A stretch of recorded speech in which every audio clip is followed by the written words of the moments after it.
Three Singapore universities, the National University of Singapore, Nanyang Technological University and Singapore Management University, have cancelled exchange programs and trips to Hong Kong amid those mass demonstrations in the territory.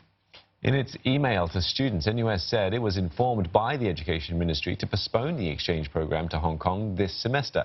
NTU and SMU students received a similar email which said that all exchanges and trips to Hong Kong will be suspended with immediate effect until further notice.